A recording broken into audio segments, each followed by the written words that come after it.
오늘 우리에게 주신 하나님의 말씀은 데살로니가전서 2장 10절에서 20절까지입니다.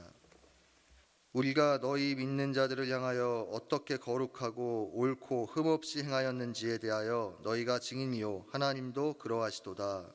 너희도 아는 바와 같이 우리가 너희 각 사람에게 아버지가 자기 자녀에게 하듯 권면하고 위로하고 경계하노니, 이는 너희를 부르사 자기 나라와 영광에 이르게 하시는 하나님께 합당히 행하게 하려 함이라. 이러므로 우리가 하나님께 끊임없이 감사함은 너희가 우리에게 들은 바 하나님의 말씀을 받을 때에 사람의 말로 받지 아니하고 하나님의 말씀으로 받음이니 진실로 그러하도다. 이 말씀이 또한 너희 믿는 자 가운데에서 역사하느니라. 형제들아, 너희가 그리스도 예수 안에서 유대에 있는 하나님의 교회들을 본받은 자 되었으니 그들이 유대인들에게 고난을 받은 것 같이 너희도 너희 동족에게서 동일한 고난을 받았느니라. 유대인은 주 예수와 선지자들을 죽이고 우리를 쫓아내고 하나님을 기쁘시게 하지 아니하고 모든 사람에게 대적이 되어 우리가 이방인에게 말하여 구원받게 함을 그들이 금하여 자기 죄를 항상 채우매 노하심이 끝까지 그들에게 임하였느니라.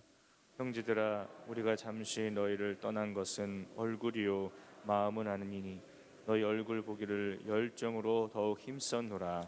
그러므로 나 바울은 한 번 두 번 너희에게 가고자 하였으나 사탄이 우리를 막았도다.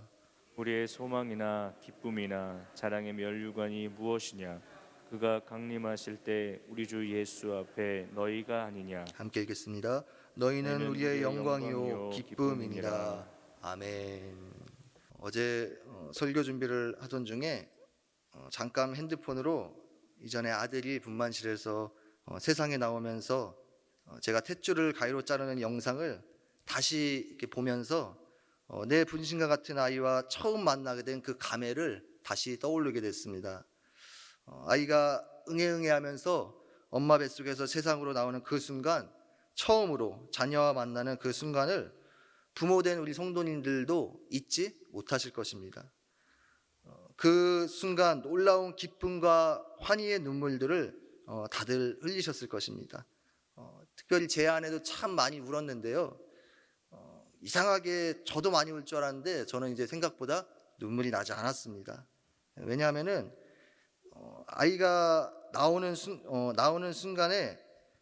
순간이 너무 갑작스럽게 나왔기 때문입니다. 아내가 어디서 그 아이가 나오는 순간에 힘을 바짝 주지 않으면은 머리가 눌려서 두상이 안 이쁘게 나온다는 그러한 정보를 듣고 그냥 끝까지 있는 힘껏 배에 힘을 줬습니다. 그리고 노래를 전공한 친구라서 이 복부에 힘이 좋아서 그냥 두세 번 힘 잠깐 주고 대변 나오듯이 그냥 쑥 나왔습니다. 그래서 그곳에 왕 간호사가 엄지를 치켜 세우면서 박수를 쳐줬습니다. 너무 잘했다고 박수까지 쳐주었습니다. 그래서 제가 감동을 느낄 겨를도 없이 당황스럽게 나오는 바람에 그런 감동은 좀 적었던 것 같습니다. 우리 인생 가운데 가장 감격스럽고 또 소중한 순간을 꼽으라고 한다면 누가 뭐래도 나의 자녀를 출산한 순간일 것입니다. 너무나도 존귀하고 이쁜 한 생명이 나를 통해서 내가 생명의 통로가 되어서 생명을 낳게 되는 이 경이로움과 감격은 말로 표현할 수가 없습니다. 오늘 바울도 그와 같은 자녀를 출산하는 그러한 마음으로 감격으로 고백하고 있습니다. 오늘 본문 마지막 절이죠. 20절이죠. 너희는 우리의 영광이요 기쁨이니라 라고 말하고 있습니다. 바울이 복음으로 낳은 데살로니가 교회 성도들을 향하여서 너희야말로 하나님 앞에 나의 영원한 영광이요 면류관이요 기쁨이요 찬송이다 라고 그렇게 고백하고 있는 것입니다. 먼저 오늘 이 바울의 마지막 고백처럼 우리도 언젠가는 하나님 앞에 서게 될 터인데 그때 나에게 영원한 자랑이요 하나님 앞에 영원한 영광이요 찬송이 될 영혼들이 가득하시기를 간절히 소망합니다. 바울은 다메섹 도상에서 주님을 만나 완전히 변화된 이후에 전도 여행을 떠나며 곳곳에 교회를 세우며 하나님의 복음을 편만하게 전파하는 증인으로서 살아갑니다. 그러나 그로 인하여서 수많은 공격과 박해와 핍박이 항상 바울을 뒤따라왔습니다. 그 중에서도 이 바울이 2차 전도 여행 중 가장 극심한 방해가 있었던 곳이 바로 이 데살로니가입니다. 그럼에도 바울은 복음의 사역에 있어서 두려움과 낙담과 원망으로 이 사역을 뒷걸음질치거나 움츠려든 적이 단 한 번도 없습니다. 오히려 하나님을 향한 그 더 큰 열정과 기쁨으로 복음을 전파했었습니다. 왜냐하면 바울은 자신의 살아갈 사명은 오직 복음을 전하여 하나님을 기쁘시게 하는 그러한 분명한 목적을 지니고 있었기 때문입니다. 데살로니가전서 2장 4절에서 고백처럼 오직 하나님의 복음을 전하는 위탁을 받은 자로서 하나님을 기쁘시게 하기 위하여 바울이 특별히 그렇게 온 삶을 증인의 삶으로 그렇게 헌신했던 것입니다. 바울이 특별히 우리보다 더 큰 하나님의 은혜의 혜택을 입은 것이 아닙니다. 우리도 바울이 받은 동일한 하나님의 구원의 은혜를 입은 자들입니다. 그렇다면은 오늘 평생을 사나 죽으나 주 위에 살기로, 그래서 주님 가장 기뻐하시는 삶을 살겠다는 이 바울의 고백과 삶은 우리의 고백과 삶이 되어야 마땅한 줄 믿습니다. 그렇다면 하나님 아버지를 가장 기쁘시게 하는 것이 무엇일까요? 두말할 것 없이 생명사역, 구원사역입니다. 잃어버린 자녀, 영혼을 다시 얻는 것이죠. 그래서 누가복음 15장에서 잃어버린 영혼을 되찾는 아버지의 마음을 비유한 잃은 드라큐마 비유라던가, 그리고 잃은 아들의 비유, 또 잃은 양의 비유, 그 모든 비유에서 한결같이 그것을 되찾았을 때 기뻐하며 잔치를 벌인다라고 그렇게 기록하고 있습니다. 칭찬은 고래도 춤추게 한다라고 하지만 잃어버린 영혼을 주께로 돌아오게 할 때에 하나님도 춤추게 하는 것입니다. 바울은 이것을 알았습니다. 단순히 하나님을 기쁘시게 하는 목적만 설정한 것이 아니라 하나님이 가장 기쁘신 것이 무엇인지를 알고 영혼 구원 사역에 초점을 맞추고 거기에 자신의 삶을 던졌던 것입니다. 우리에게도 동일한 사명이 주어져 있습니다. 마태복음 28장 19절 20절이죠. 너무나도 유명한 지상명령입니다. 그러므로 너희는 가서 모든 민족을 제자로 삼아 아버지와 아들과 성령의 이름으로 세례를 주고 내가 너희에게 분부한 모든 것을 가르쳐 지키게 하라 라고 말씀하고 있습니다. 예수님께서 십자가에서 죽으시고 부활하신 후 하늘로 승천하시기 전에 주신 마지막 유언과도 같은 명령입니다. 그레이트 커미션이라고 하죠. 최고의 명령, 우리에게 가장 긴급하고 중대한 그러한 미션인 것입니다. 그렇습니다. 이 명령이야말로 사실 교회의 이름으로 그리고 그리스도의 이름으로 행하는 모든 사역의 목적이라는 것을 우리가 부인할 수가 없습니다. 영혼을 살리는 생명사역이야말로 하나님의 가장 본질적인 사역이기 때문입니다. 그런데 우리가 이 명령을 단순히 비그리스도인들을 교회로 인도하는 것, 그리고 사형리나 글 없는 책과 같은 복음의 어떤 짧은 진리를 전달하는 것으로 그것으로만 생각할 수 있습니다. 이 위대한 지상명령인 오늘 마태복음 28장 19절 20절이 우리 성경에는 두 절로 나누어져 있지만 실제 원어로는 한 문장입니다. 그렇기 때문에 이 한 문장 안에 실제적인 진짜 핵심 명령어는 단 하나밖에 없습니다. 그 명령어가 바로 제자를 삼으라는 것입니다. 주님이 우리에게 주신 지상명령, 이 땅에서의 가장 핵심적인 우리의 사명은 바로 단순히 비그리스도인들을 교회로 인도하고 복음의 진리를 전달하는 것으로 끝나는 것이 아니라 바로 그들이 그 한 영혼이 그리스도의 온전한 제자가 되기까지 우리가 끝까지 그들을 붙잡고 양육하고 품어야 한다는 것입니다. 하나님은 한 영혼을 천하보다 귀하게 여기십니다. 영혼을 어떤 숫자로, 통계로 보지 않으십니다. 그렇기에 사실 진정한 부흥은 숫자가 늘어나는 것이 아니라 죽었던 영혼이 성령의 능력으로 소생케 되는 것입니다. 변화되지 않은 영혼들이 하나님의 생명의 능력으로 새롭게 변화되어 하나님의 온전한 제자로 세워지는 것이 참된 부흥인 줄 믿습니다. 저는 군복무를 경기도 양주시에서 했습니다. 전투 공병부대에서 포파병이라는 주특기를 받았습니다. 그래서 예를 들면 적군이 탱크를 가지고 이제 우리나라로 넘어오면은 그 교량을, 탱크가 넘어오는 교량을 이 폭약을 설치해서 폭파하는 그러한 임무입니다. 근데 제가 상병이 되었을 때 드디어 제 직속 부사수가 폭파병 부사수가 들어왔습니다. 물론 이제 부대에서는 그 친구가 저의 직속 부하였지만 저랑 나이도 동갑이었고 또 같은 지역에 살았습니다. 그래서 제대한 이후에도 좋은 관계를 유지하면서 좋은 관계를 맺으면서 지냈습니다.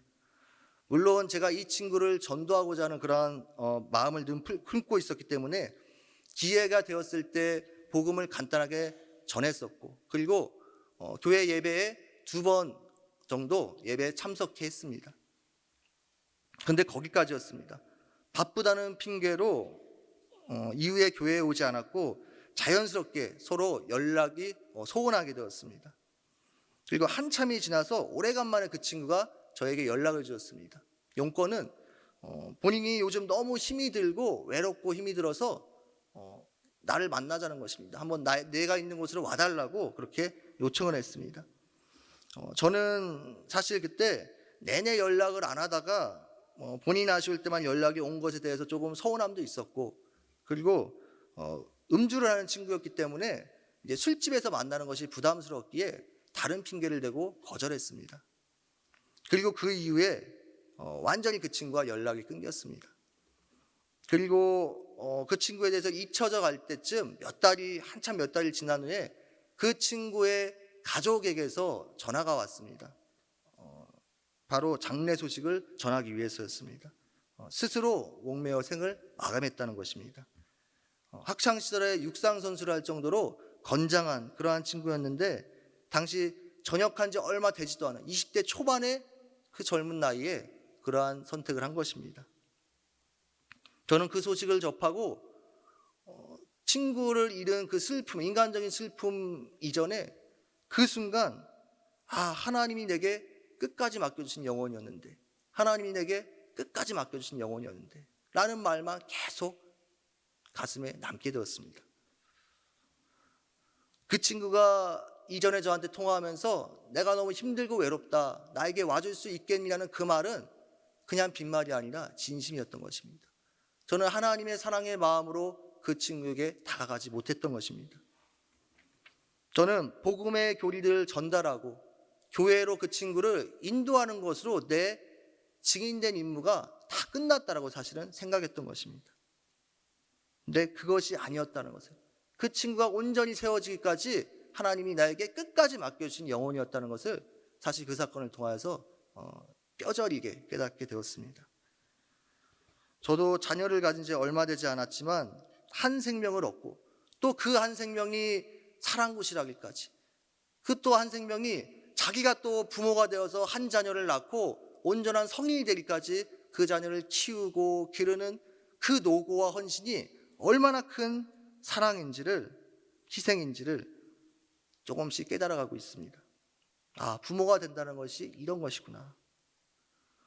부모는 전생애를 이것을 위해서 전생애를 바칩니다. 주님이 우리에게 세상에서 잃어버린 한 영혼에게 원하시는 우리의 직무가 이 정도입니다. 단순히 교회를 인도하고 이제 내 역할이 끝났다라는 것이 아니라 영적 아비가 되어서, 영적 어미가 되어서 그가 하나님의 온전한 자녀로 세워지기까지, 그가 또한 새로운 제자를 삼을 수 있을 정도로 온전한 제자로 세워지기까지 그 영혼을 자녀로 품고 기도하고 헌신해야 한다는 것입니다. 우리가 너무나도 잘 알고 있는 돌아온 탕자의 이야기를 아시죠? 돌아온 둘째 아들의 비유를 보면 아버지가 아무 조건 없이 그 아들을, 그 페루나 같은 아들을 사랑으로 품어주십니다. 그리고 다시 자녀 삼아주시는 그러한 이야기도 마무리가 되죠. 그렇지만 우리가 자연스럽게 이 망나니 같았던 둘째 아들도 역시 자기 아들을 닮은, 언젠가는 자기 아들을 닮은 자식을 낳는 아버지가 될 거라는 그 사실을 성경에 나와 있지는 않지만 우리는 다 예상할 수가 있을 것입니다. 조건 없이 사랑으로 다시 품어주신 그 아버지가 이제는 그 아들에게 바라는 것이 무엇이겠습니까? 너도 이제 나에게 받았던 그 한량없는 용서와 사랑으로 너를 닮은 자녀를 그렇게 사랑으로 키우길 바란다 라는 마음이 아닐까요? 사실 이게 돌아온 탕자의 후속편, 즉 용서함을 받은 우리들이 이어가야 할 이야기인 것입니다. 무슨 말입니까? 우리가 해산의 고통을 감수하고서라도 생명을 낳아서 그 자녀가 또 다른 생명을 책임지는 부모가 되기까지 참된 영적 성장을 소망하며 끝까지 품어가는 그러한 영적인 아비가 되어야 한다는 것입니다. 그래서 바울과 함께 바울의 후계자요, 또 지금 동역하고 있는 한 팀원인 디모데를 디모데전서 1장 2절에 보면은 바울이 이렇게 소개하고 있습니다. 믿음 안에서 나의 참 아들이 된 디모데에게라고 그렇게 표현을 하고 있습니다. 한마디로 디모데를 복음으로 낳은 영적 자녀로서, 영적 아들로서 그렇게 소개를 하고 있는 것입니다. 오늘 바울은 데살로니가 교회 성도들에게도 마찬가지로 그들을 복음으로 낳은 영적 자녀로 품고 양육해 왔습니다. 비록 피부치는 아니지만 복음으로 낳은 영적 자녀와 같은 데살로니가 성도들을 영적 아비의 마음으로 그들을 품고 양육하고 부모의 마음으로 사랑해 왔습니다. 데살로니가전서 2장 7절 말씀을 세 번역으로 보시면 이렇게 말하고 있습니다. 우리는 여러분 가운데서 마치 어머니가 자기 자녀를 돌보듯이 유순하게 처신하였습니다. 오늘 본문이 포함된 11절 보시면은 아버지가 자기 자녀에게 하듯이 우리는 여러분 하나하나를 대합니다라고 말하고 있죠. 저들을 향해서 어머니처럼 사랑하고 아버지와 같이 훈계하였다는 것입니다. 단순히 교회로 인도하고 교인으로 등록시키고 복음의 진리를 소개시켜 준 것으로 내 임무가 끝났다는 것이 아니라 영적 부모로서 복음으로 낳은 나의 자녀로서 정말 부모의 심정과 마음으로 저들을 품고 양육하고 사랑으로 돌보았다는 것입니다. 언제까지요? 저들이 또한 다른 자녀를 낳을 수 있는 하나님의 온전한 자로 세워지기까지입니다. 그래서 오늘 본문 12절에서도 이렇게 말하고 있습니다. 이는 너희를 부르사 자기 나라와 영광을 이르게 하시는 하나님께 합당히 행하게 하려 함이라 라고 말하고 있죠. 한 영혼을 영적 자녀로서 낳고 품고 끝까지 양육하여 책임지는 그 목적은 바로 그 한 영혼이 하나님 앞에서 온전한 자로 서서 이제는 이 세상 가운데 하나님의 자녀로서 합당한 삶을 살아가게 하는 데 있다는 것입니다. 그런데 그러기 위해서는 우리가 먼저 된 우리가 단순히 복음과 말씀을 입으로 전하는 것으로 끝나서는 안 된다는 것이죠. 하나님의 아비의 마음으로 사랑으로 다가가고, 또 하나는 12절 부분을 우리가 메시지 성경으로 보니 이렇게 기록하고 있습니다. 그분의 나라 곧 이 기쁨 넘치는 삶으로 우리를 불러주신 하나님 앞에서 바르게 사는 법을 차근차근 보여주었습니다. 바르게 사는 법을 차근차근 보여주었다는 것입니다. 말로 하는 것도 중요하지만 직접 보여주었다는 것입니다. 진짜 구원받은 하나님의 자녀로서의 삶, 하나님 나라의 의로운 백성으로서의 삶이 나의 구체적인 삶의 영역 가운데서 어떻게 드러나는지를 차근차근 삶으로 보여준다는 것입니다. 우리 옆에 있는 삶으로 말하다라는 이 슬로건처럼 입으로 말하는 것을 넘어서 삶으로 복음을 살아내야 한다는 것입니다. 다른 말로 삶으로 복음을 전수하라는 것입니다. 본문 10절에서도 보시면 우리가 너희 믿는 자들을 향하여 어떻게 거룩하고 옳고 흠없이 행하였는지에 대하여 너희가 증인이요 하나님도 그러하시도다 라고 기록하고 있죠.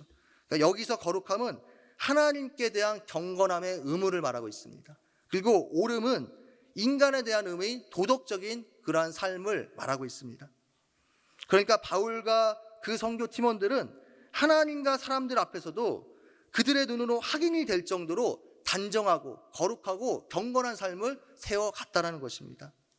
누가 봐도 하나님 자녀다운 삶, 제자다운 삶을 보여주었던 것입니다. 그리고 그것이 성장해야 될 영혼들에게 본보기가 되었던 것입니다. 아까 살펴본 지상명령, 마태복음 28장의 지상명령에서도 뭐라고 말씀하고 있습니까? 내가 너희에게 분부한 모든 것을 가르쳐 지키게 하라라고 말하고 있습니다. 가르쳐 지키게 하라. 가르치는 것이 최종 목적이 아니라 가르쳐서 그들이 하나님의 뜻을 지키게 하기까지 우리가 가르치고 온전케 해야 한다는 것입니다. 사실 바울은 데살로니가에서 심한 박해로 인해서 데살로니가 교회를 개척한 후에 이 새신자와도 같은 데살로니가 성도들을 아주 깊고 오랜 양육으로 그렇게 보살피지 못했습니다. 데살로니가를 금방 떠나야 했죠. 그럼에도 불구하고 이 데살로니가 교인들은 당시 많은 고난과 핍박을 믿음으로 감내해냈습니다. 그 이유가 무엇일까요? 14절 초반부에서 말하고 있습니다. 형제들아, 너희가 그리스도 예수 안에서 유대에 있는 하나님의 교회들을 본받은 자 되었으니 라고 말하고 있습니다. 먼저 된 유대의 교회들을 본받았다는 것입니다. 여기서 본받은 자를 제가 영어 성경으로 한번 찾아봤더니 이렇게 번역하고 있습니다. imitators, 한마디로 모방자라는 것입니다. 똑같이 모방했다는 것입니다. 유대에 있는 하나님의 교회는 바울이 개척한 교회들 중 최초의 교회, 그러니까 모교회와도 같은 교회입니다. 먼저 복음으로 세워져 먼저 고난과 핍박을 하나님의 이름으로 믿음으로 승리해낸, 이겨낸 이 교회들의 믿음의 고백과 삶이 후대 교회들의 삶의 모범이 됐던 것입니다. 삶의 기준이 되었던 것입니다. 그리고 그것을 본받아 우리도 이러한 고난과 핍박 가운데서 이렇게 믿음으로 인내해야 하는구나 라는 것을 본받아서 그들 또한 동일한 승리를 경험할 수 있었던 것입니다. 간절히 바라기는 우리 바울교회가 이 시대에 그리고 이 지역 가운데 주님이 세우신 참된 교회의 기준이 되어지길 소망합니다. 그래서 참된 교회의 모습을 잃어가고 있는 시대라고 말하여지는 오늘날에도 우리 바울교회가 참된 교회의 모습을 제시해 줄 수 있는 그러한 교회가 되어서 한국교회가, 나아가 열방에 있는 모든 교회가 주님의 참된 교회의 모습을 회복하는 그러한 씨앗이, 불꽃이 우리 교회가 되어지기를 간절히 소망합니다. 뿐만 아닙니다. 주님의 움직이는 교회된 우리 한 사람 한 사람이 믿음이 연약한 사람들에게, 혹은 주님의 생명이 간절히 필요한, 구원이 필요한 자들에게 새 생명을 얻은 구원받은 자의 모습이 어떠한 모습인지, 하나님의 다스림 안에서 살아가는 그리스도의 삶이 어떠한 삶인지를 직접 삶으로 나타내야 하는 것입니다. 방향을 잃은 이 시대 가운데 어떠한 모습과 방향으로 살아가야 하는 것이 하나님 앞에서의 합당한 삶의 모습인지 그 기준을 보여줄 수 있는, 믿음의 봄이 되는 그러한 복음의 본이 되는 삶을 살아가야 될 줄로 믿습니다. 무엇보다 믿음의 후배들에게, 다음 세대들에게, 그리고 자녀들에게, 우리의 자녀들에게 세상의 선배로서 삶을 잘 살아가는 삶의 노하우를 전수해 주는 것 말고 진짜 그리스도인으로서의 삶의 합당한 모습을 전수해 줄 수 있는, 보여줄 수 있는 신앙의 본이 우리가 되어야 한다는 것입니다. 그러기에 부모된 우리의 평상시의 삶의 모습, 부모된 우리의 평상시의 예배의 모습, 예배자의 모습, 하나님 앞에서의 신앙의 모든 그러한 모습들이 사실 얼마나 중요한지 모릅니다. 러시아의 교육자 비고스키가 이런 말을 했습니다. 자녀와 대화를 나누며 지도했다고 해서 자녀를 교육시켰다고 착각해서는 안 된다는 것입니다. 생활의 매 순간, 아니 심지어 부모가 집에 있지 않을 때에도 자녀는 교육을 받고 있는 것입니다. 그래서 부모의 모든 삶의 생애 자체가 자녀들에게는 교육 자체라는 것입니다. 부모가 어떤 옷을 입고 어떤 사람들에게 어떤 식으로 말하며 즐거움과 불쾌함을 어떻게 표현하는지, 평상시에 어떠한 책을 읽고 어떻게 표정을 짓는지, 이러한 모든 것들이 자녀들에게 지대한 영향을 끼친다는 것입니다. 그렇습니다. 부모가 하나님을 향한 신앙의 모습들, 하나님을 향한 태도, 마음의 자세, 그 신앙의 모습만큼 자녀는 하나님 앞에 나아가는 것입니다. 사실 저를 포함해서 여기 계신 거의 대부분의 모든 성도님들은 자녀를 두신 부모님들이십니다. 하나님께서 우리에게 지금 나의 자녀를 맡기신 것은 그냥 잘 키워서 잘 교육시켜서 사회에 떳떳한, 사회에 이바지하는 인정받는 그러한 사람이 되게 하기 위해서 가문의 명예를 높이라고 맡기신 것이 아닙니다. 세상 가운데 하나님의 이름을 영화롭게 하고 세상의 기준과 가치관에 타협하지 아니하고 하나님의 가치관, 영원한 가치관을 세워나가는 의로운 하나님의 자녀로 세우기 위해서 우리에게 자녀들을 맡기신 것입니다. 그렇기 때문에 우리는 우리의 모든 삶에 있어서 신앙생활의 모습과 모든 삶의 영역에 있어서 우리에게 책임이 있는 것입니다. 사명이 있는 것입니다. 말씀을 마무리하고자 합니다.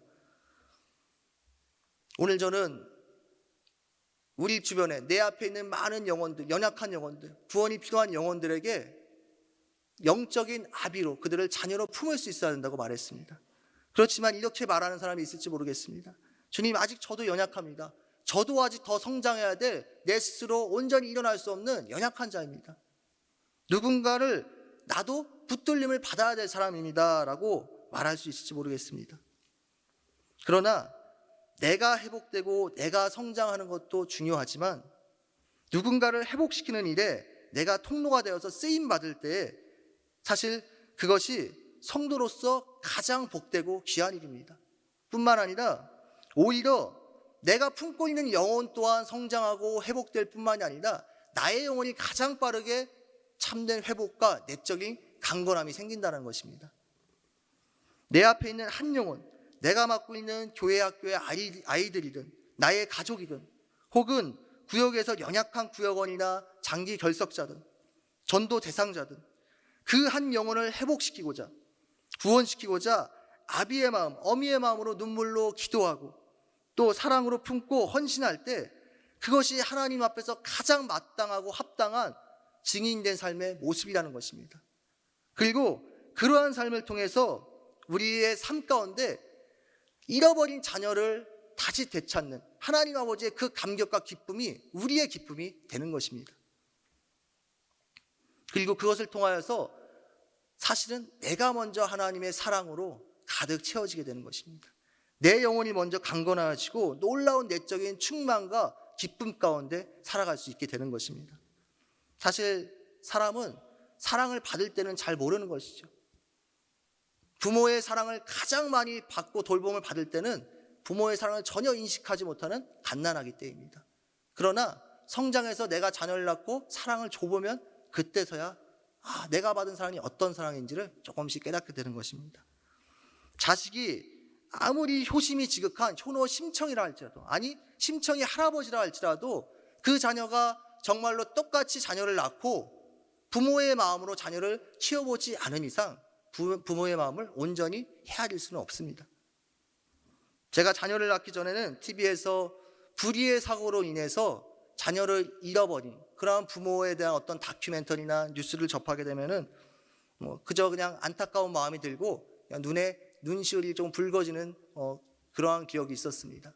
그런데 제가 이제 자식을 낳아 한 아이의 아버지가 되어 보니까 이제는 그러한 영상조차를 보지를 못하겠는 것입니다. 왜냐하면은 그 자녀를 잃었다는 그 아픔이, 그 슬픔이 얼마나 깊은 아픔인지를 조금 체감이 되어지기 때문입니다. 순회 선교단의 김영희 선교사님의 아들 김성규 선교사라고 있습니다. 아버지 못지않게 귀하게 쓰임받고 있는 선교사인데요. 제가 첫 사역지 시골에서 사역을 할 때 쪽지를 보냈더니 기꺼이 와주겠다고 해서 청년 예배 때 강사로 왔었습니다. 근데 시작할 때 이런 말을 했습니다. 본인이 청년들을 데리고 신앙 공동체를 운영하고 있는데 그들에게 이러한 미션을 주었다고 합니다. 너희들 가운데 너희들이 가장 소중한 것, 가장 아끼는 것을 우리가 진짜 믿음으로 하나님 앞에 내어드리는 게 어떻겠냐라는 그러한 도전을 주었습니다. 그때 아이들이 이제 한 주간 동안 엄청나게 씨름을 하기 시작합니다. 내가 가장 소중한 게 무엇이지? 어떤 아이는 아이패드일 수도 있고 어떤 아이는 자신이 가지고 있는 기타, 악기인 아이들도 있었습니다. 근데 막상 자기 자신이 가장 아끼는 것, 내 몸과도 같은 그 물건을 내어드리자니 너무 아까운 것입니다. 그래서 첫 주에는 그것을 다 온전히 낸 친구들이 없었습니다. 근데 나름대로 서로 씨름하고 갈등한 끝에 두 번째 주에는 전부 아이들이 각자 자신이 가장 소중하게 여기는 것을 선교사님 앞에 내밀었습니다. 그리고 그때 이 선교사님은 준비했던 말씀 쪽지를 아이들에게 주었습니다. 그때 모든 아이들이 하나같이 그렇게 눈물을 흘리면서 이렇게 고백했다고 합니다. 근데 그 말씀의 문구는 이것입니다. 하나님이 세상을 사랑하사 이처럼 사랑하사. 아이들이 이렇게 고백을 합니다. 이전에는 이 말씀이 하나님이 세상을 이처럼 사랑하사, 나를 이처럼 사랑하신 이 말씀이 그냥 그렇구나, 라고는 느꼈지만 내 마음으로 깨달아지지는 않았는데, 가슴으로 와닿지는 않았는데, 이제 내가 정말로 내가 가장 소중한 것을 드려보니까 하나님이 가장 소중한 것을 나에게 독생자를 내어줬던 그 사랑이 어떤 사랑인지를 조금은 알 것 같습니다 라고 고백을 했다는 것입니다. 그렇습니다. 자신의 최고의 것을 내어주신 그분의 사랑이 어디서 왔는지, 어떤 사랑인지 내가 주어보면 조금씩 깨달아지게 되는 것이죠. 내가 영적인 아비가 되어서, 부모가 되어서 아비의 마음으로 해산하는 고통이 있을지라도 그 자녀를 낳아보고 키워가는 그 영적 아비의 마음이 될 때 하나님이 나를 품어주신 그 부모의 사랑이 어떤 사랑인지 조금씩 알게 된다는 것입니다. 고린도전서 4장 15절입니다. 함께 읽었으면 좋겠습니다. 시작. 그리스도 안에서 1만 스승이 있을 때 아버지는 많지 아니하니 그리스도 예수 안에서 내가 복음으로써 너희를 낳았습니다. 아멘. 이 역시 고린도 교인들을 향한 바울의 고백입니다. 고린도 교인들을 영적 자녀로 품은 것이죠. 영혼을 위해서 스승이 되는 것도 너무나도 귀한 것입니다. 그러나 그 사람의 영적인 아비가 되어주는 것은 더 귀합니다. 왜냐하면 지식의 관계를 넘어서 생명의 관계가 되어지는 것이기 때문입니다. 좋은 지침과 지식을 줄 수 있는 스승은 꽤 많습니다. 그러나 이 시대에 하나님이 진정 찾으시는 사람은 당신과 동일한 마음, 즉 잃어버린 그 영혼들을 향하여 하나님이 품고 계신 그 동일한 마음을 품고, 아비의 마음을 품고 그 영혼들을 품고 양육하는 자입니다. 아비의 마음을 품은 자들을 통하여서 주님은 생명의 역사를 이루어 가십니다. 그리고 그들에게 잃어버린 바 된 자녀를 다시 찾은 그러한 아버지의 기쁨과 감격이 충만하게 되는 것입니다. 사랑하는 성도 여러분, 이제는 나의 구원, 나의 회복을 넘어서서 하나님이 이 시대의 영혼들을 바라보시는, 향하신 그 기쁘신 마음과 뜻을 깨닫고 그것을 위하여 쓰임받을 수 있는 성도님 되시기를 간절히 소망합니다. 내 회복에 집중할 때보다 회복이 진정으로 필요한 영혼들을 향하여 우리가 마음을 쏟을 때 더 빠르게, 더 먼저 나의 영혼이 온전하게 되는 것입니다. 이제는 오직 자기 자신만을 위해서 우는 자가 아니라 하나님의 나라와 몸된 교회와 잃어버린 하나님의 자녀된 영혼들을 위하여서 아비의 심정으로 마음으로 품고 울 수 있는 모든 성도님 되시기를 간절히 소망합니다.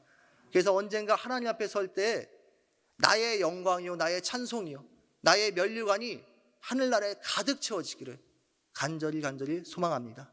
함께 기도하시겠습니다. 사랑과 은혜가 충만하신 하나님, 회복될 수 없는 나를 하나님의 사랑으로 품어주시고 지금도 하나님의 역사하심으로 하나님 자녀다운 사람으로 만들어 가시는 그 하나님의 열심과 사랑을 우리가 다시 한번 바라봅니다. 하나님, 그러나 이 하나님이 원하시는 것은 그저 나의 성장, 나의 회복, 나의 치유를 위해서만 살아가는 것이 아니라 이제는 그 받은 사랑을 진정으로 사랑이 필요한 자들에게 다가가서 내가 영적인 아비가 되어주는 것을 주님이 원하고 계심을 압니다.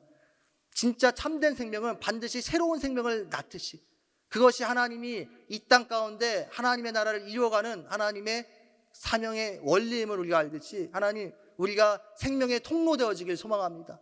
나를 통하여서 하나님의 기쁘신 사랑, 아버지의 마음이 전달되어질 수 있게 하여 주시옵소서. 이 땅 가운데 하나님이 바라보시며 울고 계신 그 하나님의 마음과 눈물이 나의 마음이요, 나의 눈물 되어지게 하여 주시옵소서. 그래서 우리가 언젠가 하나님 앞에 서게 될 터인데, 그때 하나님 앞에 나의 자랑이요, 나의 영광이요, 나의 찬송이라고 할 만한 영혼들이 가득 채워질 수 있게 주님의 참된 제자요, 영적 아비가 되어질 수 있도록 우리 가운데 은혜를 더하여 주시옵소서.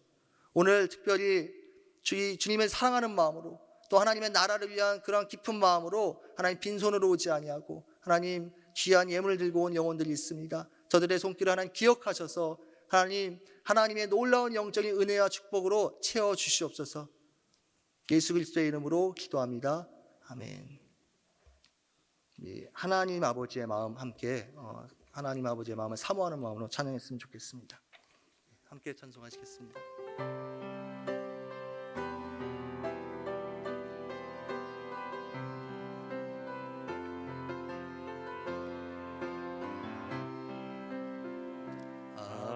아버지 당신의 마음이 있는 곳에 나의 마음이 있기를 원해요.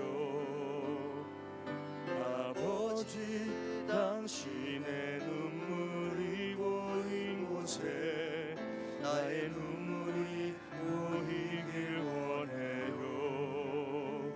아버지 당신이 바라보는 영혼에게 나의 두 눈이 향하길 원해요.